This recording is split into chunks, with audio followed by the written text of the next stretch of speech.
Let's go. Let's go. Let's go. Let's go. Let's go.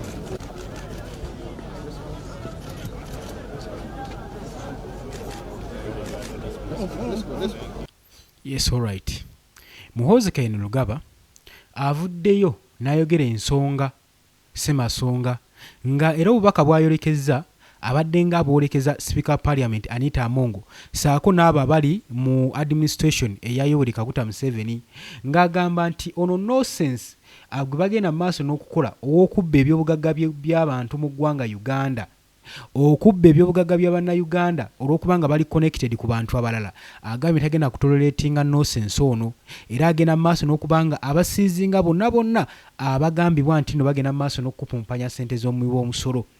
Muhoozi Kainerugaba agenza okwogera ebigambo bino nga tukyali mu ssaga ya abaddeko Speaker of Parliament Anita Among ng'agenda mu maaso n'okubeera nga akyunyizibwa n'okukunyizibwa okulaba nga bamuggyamu ebizibiti ebigambibwa nti nno abadde yeezibika public funds ssente z'omubi bw'omusolo era amaka ge tukitegerekese agabadde nakasero olunaku olw'eggulo gaafuukuziddwa ebyokwerinda era ne batwala buli kyuma ekyetaagisa okukola omulimu cooperation gye babaddeko kakati kigambibwa nti boolekedde ku maka ge amalala. Oli ku Yugi Update Civic osinzira obbanga otuwuliriza gwatanatweyungako kirira wansi waliwo ekigambo subscribe kikoneko obeere nga otweyungako. Jeno Muhoozi Kainerugaba wakyavuddeyo okwogera ku nsonga zino. Nyina ekintu kye njagala obbategeeza. Bakulembeze bangi abaali baagala akaseera nga kano katuukewo. Kano ke kaseera ak'okwekiriininga ak'okwesiigako akazigo. Kino saanidde okimanye gwe Munnayuganda. Kano kaseera kakwesiigako kazigo. Era njagala okutegeeza saagala olowooze era saagala bino ebigenda mu maaso bikulowoozese nti nga ebitunula era weebiri. Manya buli nsonga yonna happeninga for good. Teri kintu kituukawo watali kigendererwa. Wateeka okubeerayo ensonga ennekisifu eri emabega wa ssaga eno eya Speaker of Parliament Anita Among. Njagala okutegeeza nti gavumenti okuva Speaker Anita Among yayingira obukulembeze n'atandika okubeera nga public funds gavumenti ebadde ekimanyi era buli nsonga ebadde egimanyi. Njukira bulungi nnyo ebiseera bya mubaka ono w'Emityana Francis Zaake ng'akyali mu memba nga commissioner yateekebwa kakiiko kano ng'alondeddwa ekibiina kye wabula leeta Speaker Anita Among baamugobayo baagoye Francis Zaake mu parliamentary commissioner. Lwaki? Olw'ensonga nti nno ye yali tasirikira buli kantu akaali kagenda mu maaso mu komiti eno yali avaayo n'akasasanguza. Kati olwo ne bateesa amagezi ag'okumugoba mu parliamentary committee board mu bacommissioners kati waavaayo diiru zonna ez'okuba nga zikumpanya ssente zaali zikolebwa mu kakiiko kano era batugamba mbu ssente ezagabanwa zibaali bayita service award ezagabanibwa ba commissioners abana omwali Mpuuga ne banne 1.7 billion. 1.7 billion eyo gy'olaba kigambibwa mbu kaali kasente ke baabawangako ekyojja mu miro baleme kwasanguza ku mbeera ebadde egenda mu maaso kubanga waliwo omusimbi ogwali omuyitirivu ogwali gugabaniddwa Anita Among ne banne. Kati buno billion 1.7 baabo basobole okusirikira ensonga ekyo saanidde okimanye era y'ensonga waaki Francis Zaake yagobebwa mu kakiiko kano akaba commissioners newankubadde ekibiina kye ekya National Unity Platform kyali kimulonze okubeera nga asavinga ekifo kyo naye tebyatambula bulungi. Nyongera okujjukiza nti oli ku Yugi Update Civic osinzira obbanga otuwuliriza. So ensonga nnyingi nnyo kati toweewuunya okubanga eno ssaga etwaliddemu abantu bangi nga Mafias Mpuuga bamukoowodde ssaga ezaali ku mabaati gundi ofiisi ya Prime Minister nga nayo bagikoowodde. Kati gwe kyoba omanya buli awangalira mu NRM nga badde cabinet minister gyali gamubugumye batandise okusattira kubanga buli mukwano gwa Anita Among buli gwabadde akonekitinga naye banywanyi nfanfe batandise omunoonyerezaako era tekikwewuunyisa kulaba abaka mu parliament nga batandise okuba nga bajjayo omu ku omu nga basowolayo omu ku omu kino gavumenti yali yakibaladda n'omukozesa okuyisaawo biruzi zino zonna mu bwangu nga baagala abakoleri baagala mu bwangu olwedde nga tebalina kye bakyamwetaaza buli kimu akibakoledde nga bba ekigendererwa kye bakimanyi bakibadde bakimanyi nti noono abadde ali enguzi era ssente za muwomusolo abadde azikupumpanya abadde aziteeka mu personal interest ebyo ne bakitegeera ne bagamba naye tulinde that right time akaseera ako ak'omumufunza ak'omumukwata katugende nti no keekana akaseera akatuufu gavumenti keeyisemu okubanga efunza sipiika paliamenti Anita Among. Lwaki olowooza gavumenti badde teyinza muleka kuyinaayina? Oyinza n'okwebuuza lwaki akwatiddwa omuntu abadde high ranking level mu parliament akwatiddwa mu ngeri bw'etyo. Wuliriza, gavumenti yategeera nti noono abadde yeenyigira mu corruption and embarrassment. Kati mu nsonga eyo ebadde tesobola muzza ku speakership ate ng'obutamuzza kigenda kukosa ekibiina yajja kuvaayo yeerangirire yeesimbewo ku bwannamunigina ajje nga independent. Kati ekibiina kya NRM okwewala gino emivuyo ebadde erina okukwata Anita Among nemuteeka ku house arrest ne bamuggulako n'emisango ne batandika omunoonyerezaako teri kikolebwa nga tekyali mu ntegeka. Njagala ojjukire bulungi nnyo okujjukizaamu. Tujjukira omukyala eyakubwa amasasi wali eri okuliraana n'amaka g'abadde Speaker Parliament Anita Among. Kigambibwa nti ebiseera ebyo waliwo ba contractors abali bagenda maaso n'okukola ekkubo amawulire ago twagabawa naye ne wabaawo emmotoka eyalabikawo ebyakava mu documentary gye twakasoma bitulaga nti abali bagenda maaso n'okukola ekkubo okuliraana amaka ga Speaker Parliament oba ekkubo eriggukira mu maka ga Speaker Parliament Anita Among ba contractors bali ba SFC era ekyo kye bali bagenda maaso n'okukola bali baplantingawo surveillance cameras okusobola okwekkaanya n'okulumika Anita Among baani bakonectinga nabo baani abagendayo biki byakola. Okitegedde kakati omukyala oyo mbwe yakubwa amasasi oyo yali omu ku baali bagenda osaasaanya olugambo kubanga sipiika yali amaze okutegeera ekigenda mu maaso ng'era agenda kuzzaayo ebyazze ku ssiini n'oluvannyuma ne bamuwa amasasi naye yali bwamukisa ekimala omukyala oyo teyafa era twalaba nga famire ya Speaker Among yagenda mu maaso n'okubeera nga agamba nti bataddeyo obujjanjabi ne bakola compensation eri mu maka g'omukyalo eyo ab'enganda b'omukyalo oyo tuzaga tugijjukira bulungi nnyo. Kakati awo wonna gavumenti yali ekuŋŋaanya bujulizi olwo baali tebannayisa sovereignty bill eno kati kankutegeeze bangi tuyinza okuba twangi-interpretinga bubi. Bill eno newankubadde yakolebwa bannayuganda kubeera nga bafufuggaza naye mu butamanya abagenda maaso n'okuyisa n'okusapootinga bill eno yali etagetinga bo naddala ba members ba parliament abakozi ba gavumenti abanene etya kubanga mulimu akawaayiro nga tekakuwa mwaganya ku receiving sente ezisukka mu bukadde 3 obwa Uganda nti oba ogenda zi withdrawinga oba nga zikuweereddwa olina osooka okuloopa mu ministry. Okitegedde ekyo kakati wano nkujjira tukyagenda mu maaso oli ku Yugi Update Civic Sinziro banga otuwuliriza. Kakati ssente ezo akawaayiro ako baakateekamu era ne bakalekamu mu buwaayiro bonna bwe bajjamu ako baakalekamu ke kalinga akawaayiro akakulu nti ssente zonna zogenda okulisiivinga okuva ebweru w'eggwanga olina oziripootinga mu ministries n'ezitegeerako nti nzeeyo ssente weeziti. Kati bano abaliisa tebaamanya nti batagetinze bo kubanga baali basuubira nti obuyinza n'amaanyi buli mu mikono gyabwe era teri asobola basongamu lunwe. Wabula gavumenti yali ekimanyi nti erina abanene beetagetinze mu gavumenti after ng'emaze okubeera nga ebalizigeneetingira oba kitwale nti ne bakwitingwa okuva mu buyinza yabateerawo etteeka eyo libakwate obutaddamu kubeera empowered. Kyentegeeza ki nti gavumenti esobola kuleka kuva mu buyinza ng'obbye ssente z'omubi bw'omusolo ng'oli equipped n'ebyobugagga mu ggwanga kitegeeza oba osobola ogiyeekera. Kati ekibadde ku sipiika Anita Among abadde ne ssente empitirivu nti newagiddwako ku bwa sipiika ba parliament y'ensonga ate bamulese kuyinaayina nga olwa Rebecca Kadaga nti ono abadde ayina amaanyi agakoma mu parliament nti yabadde okusinziira ku kunoonyereza okukoleddwa abadde yateekateeka ssente mu maka ge nga zino nno ssente zibaliriddwamu omudidi gw'ensimbi nga zaakuweebwa babaka ba paaliyamenti basobole okubeera nga bali ku sayidi ye singa NRM enaagaana omuwendo osinga nga fulaga beera wa NRM asobole okudda mu kifo ky'obwa speakership.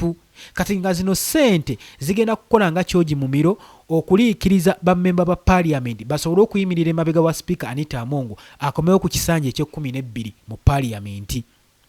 Wuliriza. Kaakati gavumenti babadde bageze ekimala.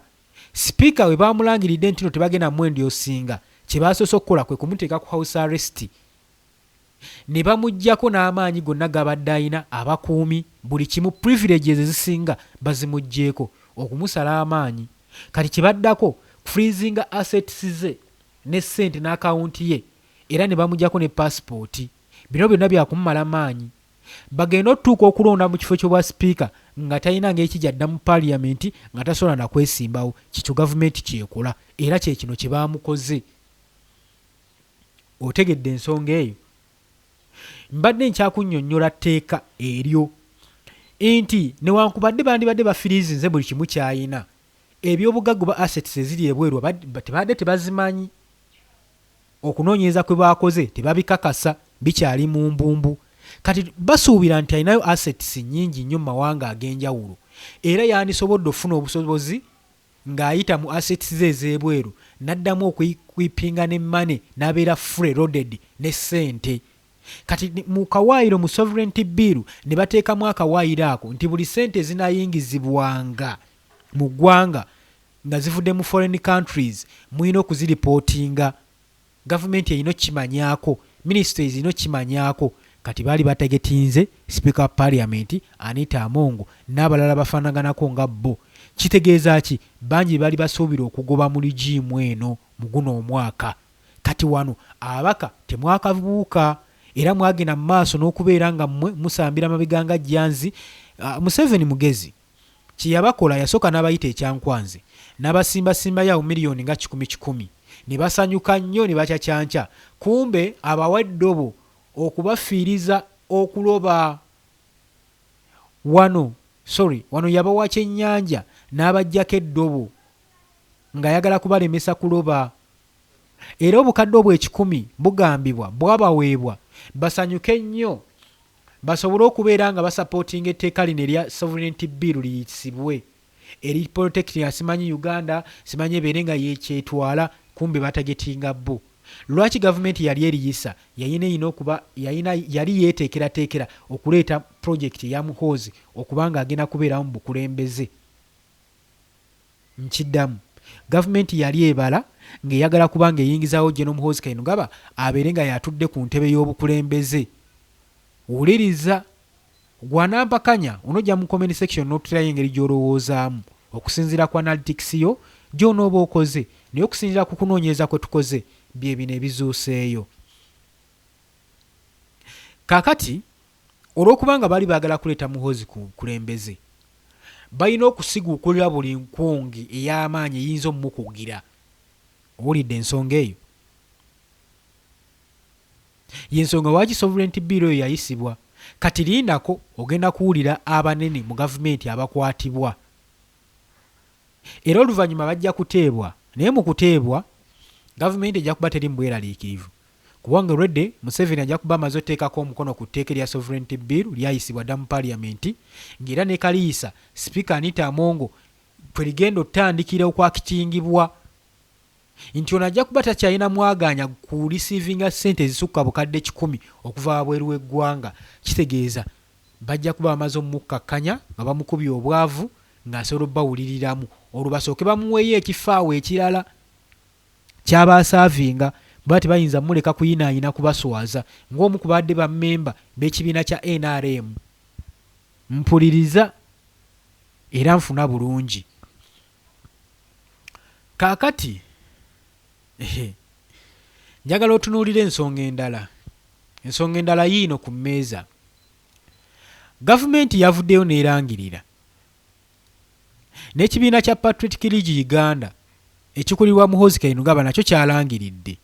Kyalangiridde ki? Njagala owulirize n'obwegendereza era wekkaanya ensonga zino kyavuddeyo ne kirangirira nga we kyalonze owuliriza nga we kyalonze oba ekya endoosinze dda era nga ne Mwami Yoweri Kaguta Museveni ya endoosinze dda abagenda okubeerawo ba endoosinze dda oyo agenda okubeera nga akwatira ekibiina kya NRM bendera okujja mu kifo ky'obwa speakership era balonze Jacob Aboth ono abadde mwogezi w'ekibiina oba institution eya UPDF mu parliament yabadde agikiikirira wabula gwe balonze. Olowooza lwaki basazeewo okulonda ono? Bino byonna osaanidde okuba nga obitegeera. Lwaki basazeewo okulonda ono ne baleka Anita Amongo agenze maaso n'okubayirawo omubiri abakoledde buli ddate mu parliament okubayisizaawo ebiteekateeka ebibaprotectinga? Lwaki tebasazeewo okulonda ono? Lwaki gavumenti esazeewo kugenda na Aboth abadde omwogezi era ng'ali connected ku institution eno eya UPDF? Ensonga ezimu tojja zitegeera kati naye we nnabikunnyonnyola ojja tuuka obitunulemu olabe ng'ensonga zino ntuufu mu butuufu bwazo. Kakati nga bwe nkugambye nti obuyinza bwagala kubeera nga butransformingibwa bukyusibwa. Wakati mu kukyusa obuyinza, wuliriza, gavumenti eyagala okuteekawo protection egenda oprotectinga Muhoozi Kainerugaba kubanga eggwanga lyamukubamu dda ebituli. Kati mu kyo terina ngeri ki gyeyinza kikolamu. Wuliriza, terina ngeri ki gyeyinza kikolamu unless ng'esoso protectinga key areas ezo ze basuubira nti nno z'engabo ezeetaagisa okukuuma Muhoozi Kainerugaba okuba ng'anywerera mu bukulembeze. Ng'ekifo kino ekyabwa sipiika kifo kya nkizo nnyo kubanga kye kisalawo Muhoozi omuleeta mu bukulembeze. Ng'olwo bagenda kikola batya? Ng'olwo gavumenti ejja salawo edikirayinge egambe nti nno tuyina etteeka lye baagala okuyisa era lisaliweewo mu parliament, sipiika aliyise. Sipiika nga ye munnaabwe era owa UPDF Jacob Aboth era nga gwe baleeta muna UPDF munnaabwe Chief of Defence Force. Olowooza linaaganirawo okuyita nti memba parliament ba members mu parliament be balina okulonda ani agenda okiikirira eggwanga Uganda, ani agenda ofuga eggwanga Uganda, nga mmwe ba civilian temukyalonda bajjewo akalulu kawamu ak'okulonda omukulembeze. Bye bigendererwa nno bino. Saagala obeere ng'owakana ebigenda mu maaso, wuliriza n'obwegendereza. Kakati wano kikulaga lwaki ekibiina kya NRM kyendoosinze Jacob Aboth kyokka badde basobola okuwaani Norbert Mao kubanga yabadde nnyo ku mwanjo naye tebasobodde kimuwa, bawadde Aboth ali mu magye. Bino byonna bikulaga ki? Bikulaga nti niwakubadde bino byonna bituufu ebigenda mu maaso, bitugenda mu maaso n'okulaba n'amaaso ag'ekinala, naye wabula ekigenda mu maaso waliyo ensonga, waliyo reason behind, waliyo ekifumbibwa, waliwo ekireetebwa kyemugenda okwekanga obwekanzi nga kizzeewo webbu mugambe ate kano kino kizze kitya. Singa Aboth nzikiririzaamu atuula mu parliament nabanga yakiikirira nga yayisa ensonga, bingi bye musuubira okukyuka. Mwandiddamu obutalabawo campaigns mu ggwanga Uganda. Nkiddamu, mwandeekanga temuzzeemu kulaba campaigns mu ggwanga Uganda ku campaigninga kibiina kiri mu buyinza ng'omukulembeze bamulondera mu parliament nga parliament yeesalawo okulonda omukulembeze ani agenda okufuga eggwanga. Ensonga eno gitegeere bulungi ate era ogianalyzing ate era ogiggyemu n'amakulu. Nagambye dde oli ku Yugi Update Civic Sinzo Bango otuwuliriza. Gwagala otweyongako sikugaana, ekigambo we kiri wansi kiri subscribe kikooneko obeere nga naawe otwegattirako wamu osobole okuba nga otambula wamu naffe buli mbeera yonna. Tukyagenda mu maaso. Kakati ono Mwami Yoweri Kaguta Museveni tumuwabulwa tolina kyosobola mumukolera noga nti nno akukkuse oba omukkuse ti omukoledde bingi kati olina ne ku maanyi osobola okusala waapi. Bino byonna bye mukola ffe tuze tubagamba abakulembeze baffe ntemwemalamu. Bangi babikolaakola dda, bannammwe babikoze, ne mutunuulire embeera gye balimu, mutunuulire embeera gye babayisizaamu. Naawe weejaaji ng'ogambe eddala ensi yange nsaanidde ogituusa ku kino. Womala obbitunulamu n'olaba nga tekisaanidde, then ne weekuba mu mutima n'ogamba bannange ki kyenfa. bangi muyisa amateeka nga temumanyi tegagenda bakwatiramu. Mbalaba amateeka go kituufu mugayisizza era mwagadde nnyo okufunza munnayuganda, munnansi temumulekeddewo keekyukizo. Naye kati tunuulire ekigenda mu maaso, tunuulire ekigenda mu maaso. Bino byonna byonna ebikolebwa nkugambye bajja bawuddiisa byakuleeta Muhoozi Kainerugaba. Kati waaki olowooza operation eno ekubiddwamu Muhoozi Kainerugaba? SFC ekuliddemu ensonga eno era Muhoozi Kainerugaba agenda mu maaso n'okwewera enkolokooto ng'agamba atagenda kunyigira muntu n'omu ku liiso. Omuli w'enguzi teyeetaaga, agenda bakwata. Era atandikidde ku sipiika Anita Among. Bano babadde banywanyi nfanfe, bano gubadde gubasaza mu kimu, ekyo kye njagala omanye. Babadde bati nga bali kimu. Naye gavumenti naye ani watuuse okuba nga ava mu musajja we Anita Among. Mu bigambo bye abamu tulowooza mbu Kanyumanywera yavudde ku Rolls Royce ku mmoloka empya eyaguliddwa. Nedda, Jene Muhoozi yatutte obudde bwe n'asipaakinga eggwanga n'akola broad statement eri obuli bw'enguzi ng'agamba okumisusinga public welfare kintu kikyamu nnyo. We yabadde ayogera ku confidence ne determination, ng'ayogeza confidence ne determination mu nsonga eno. Yadiikira alinze ng'agamba no sense of a certain people stealing from the country simple because they are connected will soon come to an end.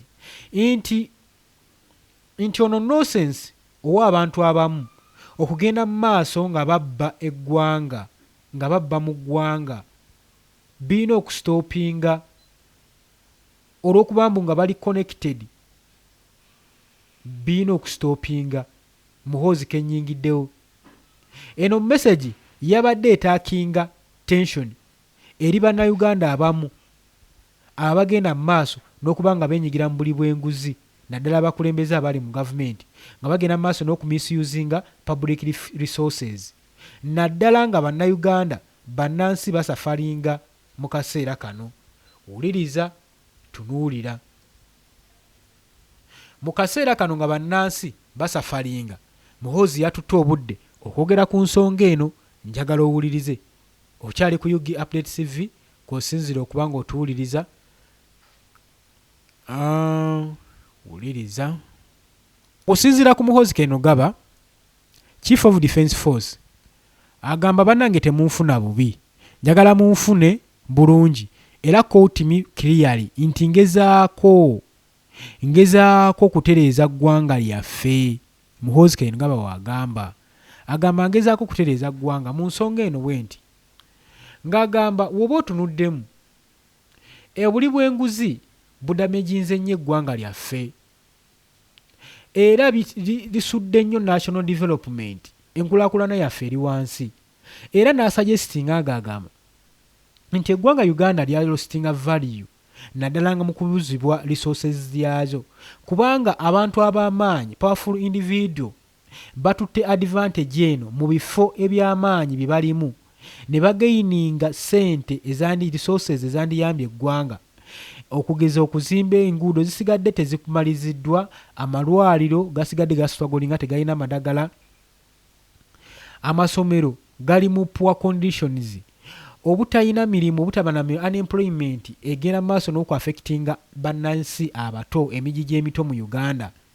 Ate mu kaseera ke kamu bano abantu bagenda mu maaso n'okubeera nga basigala beegaggawasa, bo basigala bagagga. Era kigambibwa bakola ddiiru ez'amaanyi mu gavumenti eziriko ebibuuzo, era ng'ebibuuzo bino biri ku public funds. Era n'agenda maaso n'okusuubiza bannayuganda nti agenda kuddamu azimbe n'okurehabilitatinga eggwanga lino. Era n'aliwo essuubi, n'awa bannansi essuubi abagenda maaso n'okuyayanira enkyukakyuka. Bino badde ebigambo bya Muhoozi Kainerugaba, njagala owulirize nga tonnakyamuka nnyo. Mu bigambo bino statement yapiyalinze ng'egenda direct ku culture saako ne ku impunity ebigenda mu maaso ku bannayuganda abasinga, era nga balowooza nti okubanga lino eggwanga ligenda maaso n'okukyamuukirizibwa n'ebigambo bwe bityo nti babeere n'essuubi. Akaseera kawanvu nnyo tubadde ne public perception ng'abantu abamu naddala bannabyabufuzi ab'amaanyi nga balina social connections nga bali protected eri accountability. General Muhoozi Kainerugaba bino ebigambo byasuggestinze biteekawo practice nga bagamba nti nno balina okubeera nga batagetingibwa. Bannayuganda bangi balowooza era babelievinga nti ebigambo bino bijja kgenda maaso n'okubeera nga birwanirira corruption obuli bw'enguzi n'okwabusinga offices nga bikolebwamu actions eziteetaagisa. Kino gulowooza kirina ekikutaasiza gwe munnayuganda?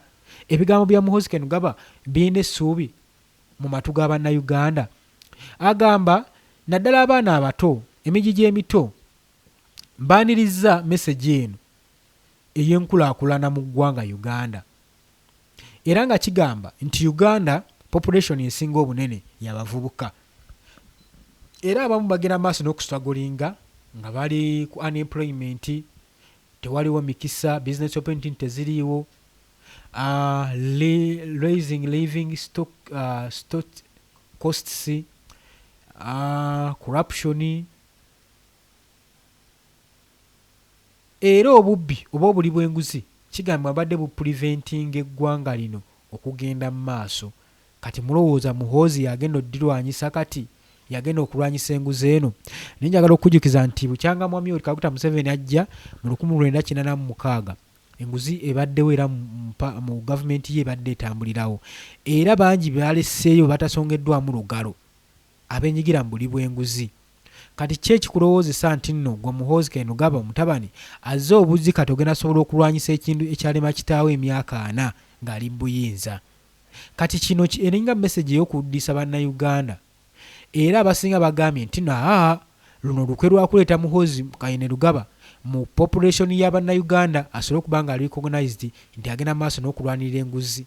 Naye ng'agamba enguzi, kigambibwa nti enguzi etandikira mu first family, so bana abakulwanyisa nguzi balina ttandikira eyo. Oli ku UG Update Civic Sinziro Obango otuwuliriza nkyabatwala mu maaso olw'embeera newankubadde ba observers bagamba okulwanyisa obuli bw'enguzi kyetaagisa amaanyi mangi nnyo n'okusinga okwogera. Emyaka gyonna abakulembeze bonna baze basuubiza okukomekereza obuli bw'enguzi. Sikande eno egenze maaso n'okweyongera. Bannayuganda bangi balinze batunudde amaaso bageetese balabe okutuukiriza kuno oba ebisuubizo buno bye babasuubiza biyinza okubaakingibwa ku serious reform. Batunuulidde independent investigation zikolebwe saako ne equal justice eri bannayuganda bonna abagambibwa nti no bali mu status eno ey'okubba obuli bw'enguzi, ey'okulya obuli enguzi mu ggwanga Uganda. Abamu bakkiriza nti change eno eyinza okuba nga eggulawo abakulembeze ne famire zaabwe okusitandika okubeera nga bakomekkereza obuli bw'enguzi. Gulowooza ki? Kakati nno General Muhoozi Kainerugaba okulimaakinga ebigambo bye yakuliyeetinzeewo fresh discussion eri abakulembeze saako ne accountability ne future y'eggwanga Uganda, era ng'apromisinga ng'agamba okukomekkerezebwa okubba public welfare agenda kukola rehabilitation eri eggwanga lyaffe Uganda okuva mu damage zonna ezizikoleddwako nga ziyitisibwa mu buli bw'enguzi. Era abawadde n'abagamba nti mubeere n'essuubi tugenda kuba nga tukomekkereza ensonga eno bannayuganda gye bagenda maaso n'okuba nga bayitamu ey'akazigizigi. Newankubadde ebigambo bye bitunuulibwa nga real transformation ejja mu maaso nti wandibeerawo enkyukakyuka mu byobufuzi oba obukulembeze, mutaata n'aleeta omutabani yabaasikira. Kino kigenda mu maaso n'okuba nga kitunuulirizaako amaaso. Naye bannayuganda bangi statement egenze mu maaso n'okuba nga ebawa essuubi tomanya, naye ffe ng'abamu twekengedde ensonga ejja mu maaso. Bino ebikolwa tebibeerangawo. Ebyokukwata sipiika wa paliamenti omunene mu ggwanga ono kyakusatu w'eggwanga Uganda omukwata mu ngeri ng'eyo wabeerawo ekyokubala, wabeerawo ekibalibwa. Naye mbu kigambibwa mu ŋŋambo nti sipiika ono Anita Among abadde ateekateeka kujja ku bukulembeze kuli obukulembeze bwa ggwanga Uganda. Golowooza olaba eggwanga badde alibba ng'alinyigiriza just akyali member wa parliament nga speaker, olowooza bwe yandize ku bukulembeze ki kye twandisigazza? Oli waddembe okujja mu comment section, oli ku Yugi Update Civic osinzira obanga otuwuliriza. Mbaagala nnyo, mweraba.